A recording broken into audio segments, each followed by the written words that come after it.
Hey everyone, how are you? I hope you all are fine. So today we are going to discuss new topic of lengthenite series. क्या चीज? lengthenite series का new topic discuss करने वाले हैं। आज की class में जो हम लोग देखने वाले हैं टॉपिक, वो देखने वाले हैं atomic and ionic radii in lengthenite series. Means atomic और आयोनिक रेडियाई का lengthenite सीरीज में क्या वेरिएशंस होता है उसको हम लोग देखने वाले हैं।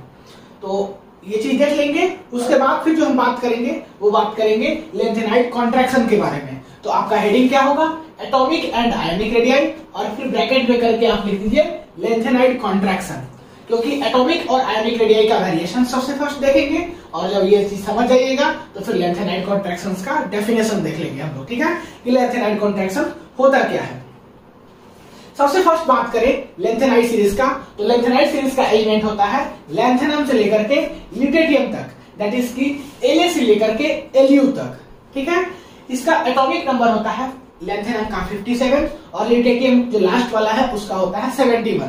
मींस 57 से लेकर के 71 तक का जो एलिमेंट्स होता है उसको बोलते हैं lengthenite सीरीज एलिमेंट। यहां तक आपका क्लियरिटी होगा। तो आपको बता दें सबसे फर्स्ट एटॉमिक रेडियाई के बारे में कि एटॉमिक रेडियाई का क्या वेरिएशंस होता है lengthenite सीरीज में। एटॉमिक रेडियाई की बात करें तो जैसे जैसे एटॉमिक नंबर क्या होता है, इंक्रीज करता है, वैसे वैसे एटॉमिक रेडियाई डिक्रीज करता है। फिर से सुनिए, एटॉमिक नंबर को बढ़ने से एटॉमिक रेडियाई में कमी आता है। ठीक है, आप यहाँ पे देख सकते हो कि जैसे जैसे आपका एटॉमिक नंबर बढ़ रहा है वैसे वैसे आपका एटॉमिक रेडियाई क्या हो रहा है, डिक्रीज हो रहा है, डिक्रीज हो रहा है। ठीक है, एटॉमिक रेडियाई को बढ़ने से एटॉमिक नंबर को बढ़ने से एटॉमिक रेडियाई डिक्रीज हो रहा है। लेकिन यहाँ पे एक चीज और, यहाँ पे आप बात कीजिए U का, तो U के केस में आपका नहीं बढ़ रहा है। मींस एक्सेप्शन का केस आ जाएगा EU वाला। हर एक में देखिए आप, यहाँ पे 57 है तो इसका 187 था, 58 जैसे एटॉमिक नंबर बढ़ा इसका क्या हुआ, एटॉमिक रेडियाई कम हो गया। फिर 59, 182, 60 में 181। मींस ये जो है आपका एटॉमिक नंबर बढ़ने से एटॉमिक रेडियाई में क्या हो रहा है, डिक्रीजमेंट आ रहा है। एक्सेप्ट किसका, U का बात करें तो यहाँ पे नहीं डिक्रीज होता है। ठीक है, सेकेंड बात करते हैं इसका आयोनिक रेडियाई। आयोनिक रेडियाई की बात करें तो यहाँ पे M+3 आयंस के बारे में बात करते हैं। M+3 आयंस की अगर हम बात करें तो M+3 इसलिए डिस्कस करते हैं क्योंकि M+3 आयंस जो है आपका मोस्ट स्टेबल होता है। तो आयोनिक रेडियाई में भी सेम काम होता है, जैसे जैसे आपका एटॉमिक नंबर इंक्रीज करेगा वैसे वैसे आयोनिक रेडियाई डिक्रीज करेगा। तो यही वाला ट्रेंड्स यहाँ भी फॉलो करेगा, यहाँ पे कोई एक्सेप्शन नहीं होता है।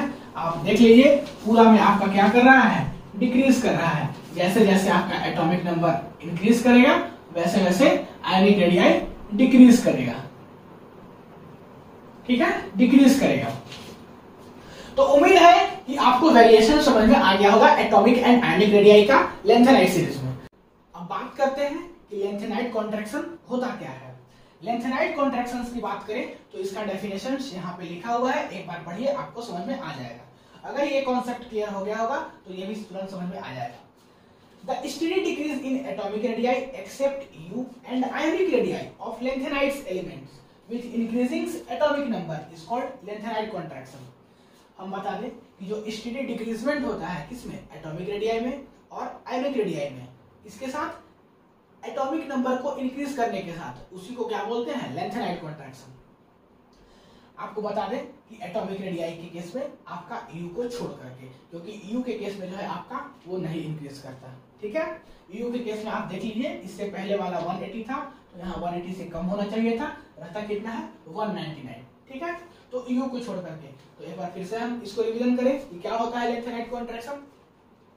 जो डिक्रीजमेंट होता है किसमें, एटॉमिक रेडियाई और आयोनिक रेडियाई, इसके साथ इंक्रीज करने के साथ एटॉमिक नंबर, उसी को क्या बोलते हैं, lengthenite कॉन्ट्रैक्शन। अब बात करते हैं हम लोग कॉजेस ऑफ lengthenite कॉन्ट्रैक्शन। क्या चीज, कॉजेस, lengthenite कॉन्ट्रैक्शंस का क्या कॉज है। आपको बता दें उससे पहले कि आप सबसे पहले देख लीजिए उससे पहले कि एटॉमिक साइज किन बातों पर डिपेंड करता है। आपको बता दें कि एटॉमिक साइज दो बातों पर डिपेंड करता है। सबसे फर्स्ट जो है आपका न्यूक्लियर चार्ज और सेकेंड जो है आपका शिल्डिंग इफेक्ट। न्यूक्लियर चार्ज पे भी डिपेंड करता है और शिल्डिंग इफेक्ट पे कैसे डिपेंड करता है वो देखिए। न्यूक्लियर चार्ज का आपका इनवर्सली प्रोपोर्शनल होता है एटॉमिक साइज। ठीक है, अगर न्यूक्लियर चार्ज आप बढ़ाइएगा तो एटॉमिक साइज कम होगा, और अगर न्यूक्लियर चार्ज आप घटाइएगा तो एटॉमिक साइज बढ़ेगा, मींस इसका इनवर्सली प्रोपोर्शनल है। सेकंड बात करें शील्डिंग इफेक्ट। शील्डिंग इफेक्ट पे कैसे डिपेंड करता है? शील्डिंग इफेक्ट आप इंक्रीज करो तो एटॉमिक साइज बढ़ेगा, अगर शील्डिंग इफेक्ट आप डिक्रीज करो तो एटॉमिक साइज भी डिक्रीज होगा, मींस घटेगा। मींस अगर बात करें शील्डिंग इफेक्ट का, तो शील्डिंग इफेक्ट आपका क्या होता है? डायरेक्टली प्रोपोर्शनल होता है। तो दो बातों पे डिपेंड करता है, one is nuclear charge and another is shielding effect. Nuclear charge का इनवर्सली प्रोपोर्शनल और इसका डायरेक्टली प्रोपोर्शनल। अब आइए बात करते हैं कॉजेज ऑफ लेंथेनाइड्स कॉन्ट्रैक्शन। आपको बता दें कि लेंथेनाइड्स एलिमेंट्स का लास्ट इलेक्ट्रॉन जो है वो कहां पे इंटर करता है? 4s ऑर्बिटल में, ठीक है। और 4s की अगर हम शेप की बात करें तो इसका शेप कैसा होता है? Diffused shape.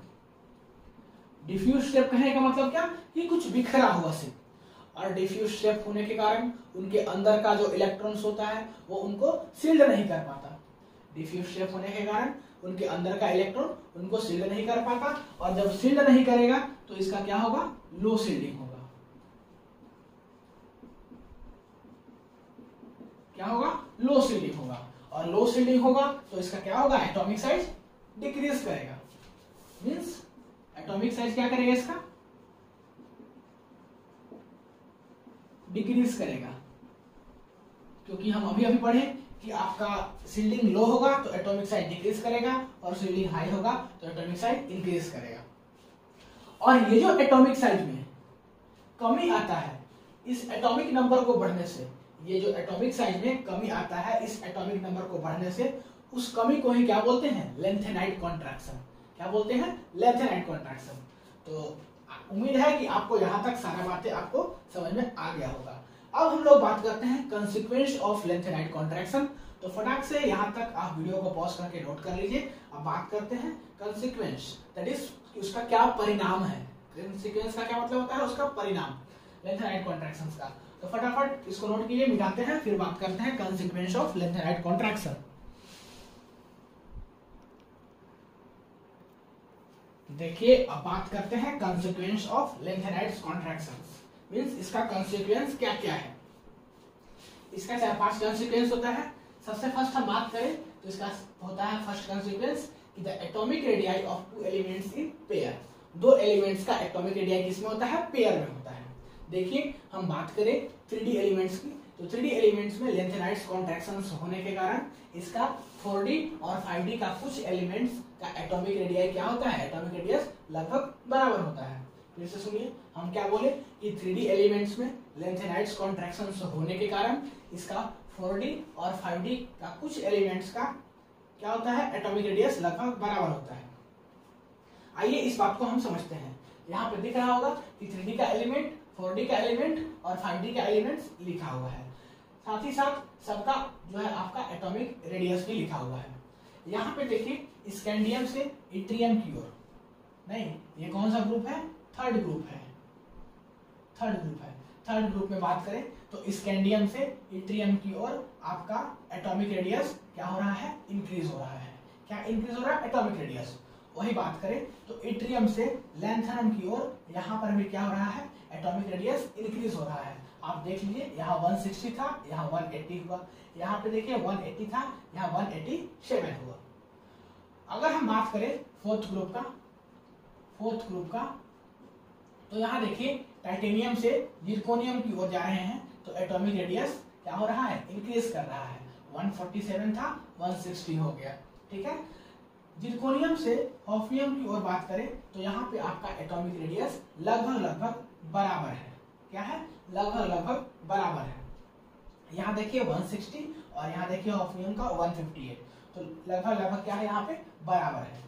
यहाँ देखिए इस केस में यहाँ से यहाँ इंक्रीज कर रहा है, लेकिन Nb से Pa के केस में लगभग बराबर क्या है? बराबर ही है। यहाँ 146 है तो यहाँ भी 146 है। मीन्स यहाँ लगभग बराबर नहीं बोल सकते हो, इक्वल ही है। यहाँ पे बात करें तो यहाँ पर भी देख लो 4D और 5D का जो एटॉमिक रेडियस है, नहीं वो क्या है? बराबर ही है। 139 और 139 मोलिब्डेनम और टंगस्टन दोनों का सिमिलर यही काम होता है, यही ट्रेंड्स फॉलो होता है पूरा 4D और 5D के लिए। यहाँ देखिए 136, 137, 134, 135, 134, 136, 137, 138, 144, 144 और 154, 157 हर एक केस में बराबर है या तो फिर लगभग लगभग बराबर है। अब हम बात कर रहे हैं कि ऐसा हो क्यों रहा है। देखिए 5D एलिमेंट्स के बाद जो इलेक्ट्रॉन्स जाता है वो कहाँ पे जाता है, 4s में, या कह सकते हो लेंथेनाइड सीरीज में। और इनमें होता क्या है, लेंथेनाइड कॉन्ट्रैक्शंस होता है। लेंथेनाइड कॉन्ट्रैक्शंस होने के कारण यहाँ पे क्या होता है कि इसका साइज जो है वो क्या होता है, कम हो जाता है। मींस साइज इसका क्या होता है, डिक्रीज हो जाता है। तो कारण आपका यही है। उम्मीद है कि ये प्रॉपर्टी आपको समझ में आ गया होगा। अब हम बात करते हैं इसका नॉर्मल ट्रेंड्स, यही प्रॉपर्टी से रिलेटेड चीज। अब हम बात करें तो देखिए एटॉमिक रेडियस के बारे में। तो एटॉमिक रेडियस जो है आपका टॉप से बॉटम जाने पे क्या करता है, डिक्रीज करता है। टॉप से बॉटम जाने पे आपका ये क्या है, टॉप है, और ये है आपका बॉटम। टॉप से बॉटम जाने पे आपका एटॉमिक रेडियस जो है वो क्या करता है, डिक्रीज करता है। ठीक है, टॉप से बॉटम जाने पे एटॉमिक रेडियस डिक्रीज करता है। लेकिन ये जो ट्रेंड है आपका वो कहां पे फॉलो होता है, केवल थर्ड ग्रुप में। मींस ये वाला ग्रुप में केवल ये ट्रेंड्स फॉलो होता है। अगर हम बात करें 4 से लेकर के 12 तक, ये 4th ग्रुप है और ये जो है आपका 12th ग्रुप है।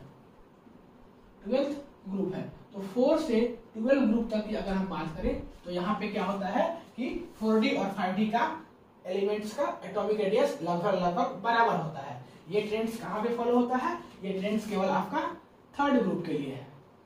ठीक है, तो उम्मीद है कि ये चीज आपको समझ में आ गया होगा। अब बात करते हैं इसका सेकेंड कंसिक्वेंस। सेकेंड कंसिक्वेंस है कि similarities in properties of two element. दो एलिमेंट्स का प्रॉपर्टीज में सिमिलैरिटीज होता है। इसका रीजन क्या, तो इसका फर्स्ट ही वाला रीजन है। आप यहाँ पे देख रहे होंगे कि ये 4D और 5D का एलिमेंट्स का एटॉमिक रेडियस क्या है, लगभग लगभग बराबर है। तो लगभग लगभग एटॉमिक रेडियस जब बराबर होगा तो इसका प्रॉपर्टीज भी क्या होगा, बराबर होगा। तो यहाँ पे जो हम एग्जांपल लिए हैं वो लिए हैं जिरकोनियम और हॉफनियम का, नहीं Nb और Ta का, Mo और W का, मींस मोलिब्डेनम और टंगस्टन का। तो ये हम एग्जांपल लिए हैं कि ये दोनों एलिमेंट्स का पेयर, ये दोनों एलिमेंट्स का पेयर, ये दोनों एलिमेंट्स का पेयर, इनका जो है आपका प्रॉपर्टीज सिमिलरिटीज, प्रॉपर्टीज जो है सिमिलर होता है। इसका रीजन क्या, यहाँ देखिए जिरकोनियम का क्या होता है एटॉमिक रेडियस 160, और अगर हम हॉफनियम की बात करें तो 158। मींस इसका एटॉमिक रेडियस जो है आपका लगभग लगभग बराबर होता है। तो एटॉमिक रेडियस बराबर होगा तो प्रॉपर्टीज भी बराबर होगा। वही बात करें Nb और Ta का, तो आप देख लीजिए Nb कहाँ पे है और Ta कहाँ पे है।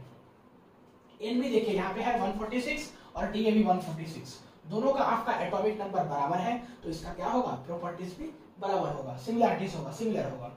वही बात करें मोलिब्डेनम और टंगस्टन का, तो मोलिब्डेनम और टंगस्टन का 139 यहाँ पर भी सेम वही काम, बराबर है इसका एटॉमिक रेडियस, तो इसका क्या होगा, प्रॉपर्टीज भी बराबर होगा। अब आपको बता दें कि कौन कौन सा प्रॉपर्टीज बराबर होगा। प्रॉपर्टीज की बात करें तो इसका आयनाइजेशन पोटेंशियल्स इक्वल होगा, इलेक्ट्रॉन एफिनिटी इक्वल होगा, इलेक्ट्रोनेगेटिविटी इक्वल होगा। तो ये हुआ आपका दो कंसीक्वेंस जो कि हम पढ़े। सबसे फर्स्ट कंसीक्वेंस क्या पढ़े, atomic radii of two elements in pair, और सेकंड क्या पढ़े, similarities in properties of two elements. तो दोनों चीज समझ में आ गया होगा। अब बात करते हैं इसका नेक्स्ट कंसीक्वेंस। तो इसको फटाक से वीडियो को पॉज करके नोट कीजिए। मिटाएंगे, नोट कर लिए, चलिए मिटाते हैं। आइए अब हम बात करते हैं नेक्स्ट कंसीक्वेंस का। अब हम बात करते हैं थर्ड कंसीक्वेंस का। थर्ड कंसीक्वेंस क्या है, difficulties in separation of lanthanides. Lanthanides को सेपरेट करना क्या होता है, डिफिकल्ट होता है। अब देखिए इसमें होता क्या है कि लेंथेनाइड्स कॉन्ट्रैक्शंस होने के कारण कुछ लेंथेनाइड्स का जो साइज होता है वो क्या होता है, सिमिलर होता है। तो साइज सिमिलर होगा तो उसका प्रॉपर्टीज भी क्या होगा, सिमिलर होगा। और जब प्रॉपर्टीज सिमिलर होगा तो उसको सेपरेट करना क्या होगा, मुश्किल होगा। तो ये बड़ा ही इजी लाइन है, हम जो बोले उसको आप सुन लिए होंगे, एक बार पढ़ देते हैं। ड्यू टू आइडेंटिकल प्रॉपर्टीज, जब उसका साइज जो है क्या होगा, बराबर होगा, तो प्रॉपर्टीज भी क्या होगा, लगभग लगभग बराबर, सिमिलर होगा। The separations of lanthanides from one another in pure state is difficult. Next consequence क्या है, comparisons between the density of elements of second and third transition series. Comparisons करते हैं सेकेंड और थर्ड ट्रांजिशन सीरीज के बीच का density को। आइए आपको यहाँ पे दिखा दे कि 3D, 4D और 5D का एलिमेंट्स लिखा हुआ है उसका डेंसिटी के साथ। ठीक है, यहाँ पे डेंसिटी का क्या वेरिएशन होता है, सो देखिए यहाँ पे देखिए हम बात करें थर्ड ग्रुप में, किसमें, थर्ड ग्रुप में, तो यहाँ स्कैंडियम से इट्रियम की ओर क्या हो रहा है, डेंसिटी आपका इंक्रीज कर रहा है। यहाँ 3.01 था, यहाँ 4.47 है। वही बात करें एट्रियम से लैंथेनम की ओर, तो यहाँ पर भी डेंसिटी आपका इंक्रीज कर रहा है। अब बात करते हैं फोर्थ ग्रुप की बात करें तो फोर्थ ग्रुप में आपका टाइटेनियम से जिरकोनियम की ओर डेंसिटी क्या हो रहा है, इंक्रीज कर रहा है। अगर हम बात करें जिरकोनियम से हॉफनियम की ओर, तो यहाँ पर भी डेंसिटी इंक्रीज कर रहा है। लेकिन यहाँ पे आप नया चीज क्या देख रहे हो कि यहाँ पे जो डेंसिटी इंक्रीज कर रहा है वो डबल रेट से इंक्रीज कर रहा है। मीन्स यहाँ पे डबल इंक्रीमेंट हो रहा है। कैसे? यहाँ पे देखो आपका 4.47 था और यहाँ पे 6.17 था। मीन्स एट्रियम का और लैंथेनम का कंपैरिजन करें तो यहाँ पे लगभग कितना का इंक्रीमेंट हो रहा है, 2 के आसपास का। लेकिन यहाँ पे देखिए तो 6.49 है आपका जिरकोनियम का और हॉफनियम का 13.10 है। मीन्स इसका डबल इंक्रीमेंट हो रहा है। सेम आप फिफ्थ ग्रुप में जाकर के देख सकते हो। फिफ्थ ग्रुप में यहाँ पे क्या हो रहा है, यहाँ देखिए यहाँ पे बी से एनबी में आपका क्या हो रहा है, डेंसिटी इंक्रीज कर रहा है 6.10 और 8.40। लेकिन यहाँ पे अगर हम बात करें तो यहाँ पे डबल इंक्रीमेंट हो रहा है। मीन्स यहाँ पे 8.40 था तो यहाँ पे 16.060 है। ठीक है। अब बात करें सिमिलर, जाइए आप 12 ग्रुप तक, आपको सेम यही मिलेगा कि ये जो आपका 4D और 5D वाला सीरीज है, यहाँ पे जो डेंसिटी का इंक्रीमेंट होगा वो कितना होगा, डबल इंक्रीमेंट होगा। ठीक है। अब बात करते हैं कि डेंसिटी जो है कैसे इंक्रीज कर रहा है, डबल इंक्रीमेंट कैसे हो रहा है। आपको बता दें कि डेंसिटी जो होता है वो होता है मास बटा वॉल्यूम। तो हम मास को जो है वो रिलेट करते हैं किससे, उसका एटॉमिक नंबर से। एटॉमिक नंबर से अगर हम बात करें कि मास इंक्रीज करेगा, नहीं या छोड़ो अभी इसको ऐसे समझो, मास को हम किस चीज से रिलेट करते हैं, एटॉमिक नंबर से, और वॉल्यूम को किस चीज से रिलेट करते हैं, एटॉमिक साइज से, एटम के साइज से। हम बता दें कि अगर आप एटॉमिक नंबर बढ़ाइएगा तो क्या होगा, number of protons, number of electrons, neutrons सब क्या होगा, इंक्रीज करेगा। मींस मास जो है आपका इंक्रीज करेगा। इसी के चलते आपको यहाँ दिख रहा होगा कि मास का क्या है, डायरेक्टली प्रोपोर्शनल है डेंसिटी। मास बढ़ाओगे तो डेंसिटी बढ़ेगा, मास घटाओगे डेंसिटी घटेगा। वॉल्यूम की बात करें तो वॉल्यूम किस बात पे डिपेंड करता है, एटॉमिक साइज पे। अब हम यहाँ पे देखिए बात करें जिरकोनियम और हॉफनियम का, तो दोनों का एटॉमिक साइज जो है आपका लगभग बराबर होता है। अभी तुरंत पहले देखे हैं इसी वीडियो में कि जिरकोनियम का और हॉफनियम का एटॉमिक साइज लगभग बराबर होता है। तो इसका एटॉमिक साइज बराबर होता है तो इसका वॉल्यूम भी क्या होगा, बराबर होगा। तो हमको इस फैक्टर को नहीं देखना। ठीक है। अब हम बात करते हैं फर्दर फिर से किस पे, मास पे। मास अगर हम बोले कि इंक्रीज करेगा जब एटॉमिक नंबर इंक्रीज करेगा, एटॉमिक नंबर इंक्रीज करेगा तो मास भी इंक्रीज करेगा, और जब मास इंक्रीज करेगा तो डेंसिटी क्या करेगा, इंक्रीज करेगा। तो यहाँ पे देखिए जिरकोनियम का मास आपको मालूम है कि हॉफनियम से क्या होता है, कम होता है। तो जिरकोनियम का मास कम होगा और हॉफनियम का मास ज्यादा होगा। इसका एटॉमिक नंबर क्या होता है, जिरकोनियम का कम होता है, किससे, हॉफनियम से। तो इसका एटॉमिक नंबर ज्यादा मींस इसका मास ज्यादा, इसका एटॉमिक नंबर कम मींस इसका मास कम। तो इसका मास ज्यादा होता है तो इस क्या होगा, डेंसिटी इसका ज्यादा होगा, क्योंकि मास का डायरेक्टली प्रोपोर्शनल होता है डेंसिटी। तो इसका मास ज्यादा, इसी के चलते इसका डेंसिटी ज्यादा हो रहा है, और इसका मास कम, इसी के चलते इसका डेंसिटी कम हो रहा है। रीजन कोई पूछेगा तो मास का डायरेक्टली प्रोपोर्शनल होता है डेंसिटी। तो ये भी लेंथेराइट कॉन्ट्रैक्शंस की वजह से होता है। तो आपको ये भी आपको समझ में आ गया होगा कंसीक्वेंस। अब बात करते हैं इसका fifth consequence, basic character of hydroxides. Means ये जो लेंथेराइट सीरीज है इसमें बेसिसिटी के बारे में हम बात करेंगे। दैट इज जनरल फॉर्म लिखा हुआ है MOH का होल थ्राइस। क्या चीज, MOH का होल थ्राइस। M क्या है, मेटल्स है, और OH से जानते हो। हम बात करें लेंथेराइट सीरीज में, तो लेंथेराइट सीरीज कहां से स्टार्ट होता है, लैंथेनम से। तो लैंथेनम का हाइड्रोक्साइड LaOH का होल थ्राइस, और ये बढ़ते जाएगा, कहां तक जाएगा, ल्यूटेटियम का हाइड्रोक्साइड तक, यानी इसकी LuOH का होल थ्राइस। इसका एटॉमिक नंबर होता है 57 और इसका एटॉमिक नंबर होता है 71। और आपको बता दें कि यही होता है 57 से 71 के बीच का जो एलिमेंट्स होता है वही लेंथेराइट सीरीज होता है। इसी में हमको बात करना है बेसिक कैरेक्टर के बारे में। तो आपको बता दें कि ये जो है आपका लैंथेनम का हाइड्रोक्साइड दैट इज LaOH का होल थ्राइस, ये ज्यादा बेसिक होता है एज कंपैरिजन टू LuOH का होल थ्राइस। हम बोलते हैं कि ये मोर बेसिक और ये लिस्ट बेसिक होता है, तो बोलने से बस काम नहीं चलेगा, इसका हमको प्रूफ देना होगा। आइए इसका प्रूफ देखते हैं। देखिए अब हम बात करें कि ये लेस कोवेलेंट और ये मोर कोवेलेंट कैसे होता है उसके ऊपर।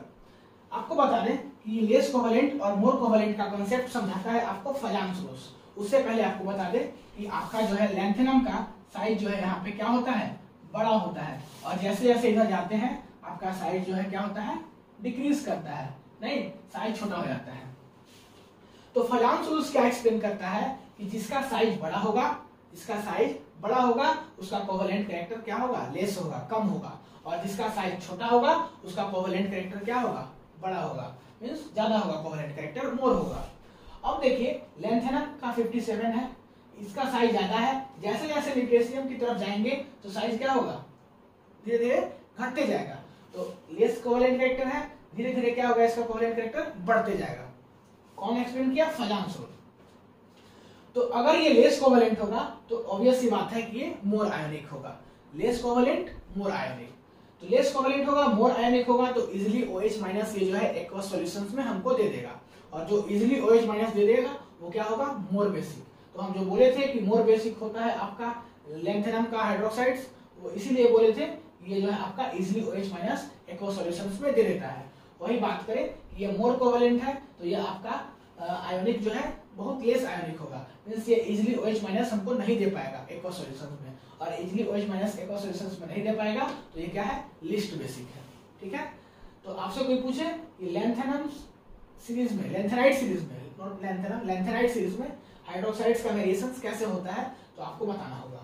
अब इसी से रिलेटेड एक लाइन लिखा हुआ है कि hydroxides of lanthanides are stronger bases than AlOH का whole thrice but weaker than CaOH का होल थ्राइस।